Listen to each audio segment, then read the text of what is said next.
সৰ্বগড় বৰনগৰ জোৰৰাম পাঠক উচ্চতৰ মাধ্যমিক আৰু বহুমুখী বিদ্যালয়ত শিক্ষামন্ত্ৰী ডক্টৰ ৰণোজ পেগু ঐতিহাসিক বৰপেটা জিলাৰ বৰনগৰ অঞ্চলৰ ঐতিহ্যমণ্ডিত শিক্ষানুষ্ঠান বৰনগৰ জোৰৰাম পাঠক উচ্চতৰ মাধ্যমিক আৰু বহুমুখী বিদ্যালয়ত আজি উত্তৰ পূব বিশেষ আন্তঃগাঁথনি উন্নয়ন আঁচনিৰ অন্তৰ্গত অসমৰ বিদ্যালয়সমূহৰ ৰূপান্তৰকৰণৰ অধীনত অসম চৰকাৰৰ লোক নিৰ্মাণ গৃহ বিভাগৰ 7 কোটি টকা ব্যয় সাপেক্ষে নিৰ্মাণ কৰিবলগীয়া দুমহলীয়া শ্ৰেণীকোঠাৰ নিৰ্মাণ কাৰ্যৰ আধাৰশিলা স্থাপন কৰে অসম চৰকাৰৰ শিক্ষামন্ত্ৰী ডক্টৰ ৰণোজ পেগুৱে আৰু ইয়াৰ লগতে শিলাপাকৰি উচ্চতৰ মাধ্যমিক বিদ্যালয়ৰো আধাৰশিলা শিক্ষামন্ত্ৰীগৰাকীয়ে স্থাপন কৰে।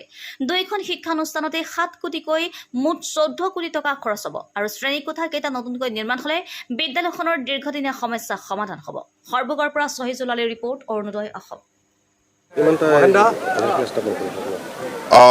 বৰ্তমান আমি 315খন বিদ্যালয়, ইয়াৰ ভিতৰত 100খন চাহ বাগিচা আদৰ্শ বিদ্যালয়ো আছে আৰু বাকী আমাৰ মাধ্যমিক বিদ্যালয়সমূহ নতুনকৈ নিৰ্মাণ কৰাৰ কাৰণে এক অভিযান আৰম্ভ হৈছে। 315খন বিদ্যালয়ৰ আধাৰশিলা বাকী আৰু উপৰঞ্চি আমাৰ বিদ্যালয় আছে, যিখিনি যেতিয়াই আমি চেংচন পাম সেইখিনিও হ'ব। সৰ্বমুঠ প্ৰথম পৰ্যায়টোত 452খন বিদ্যালয় প্ৰস্তাৱ কৰা হৈছে।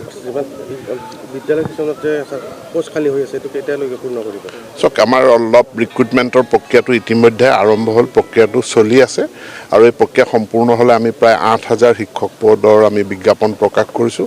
এইখিনি নিযুক্তি সম্পূৰ্ণ হ'লে এই পদসমূহ পূৰণ হ'ব।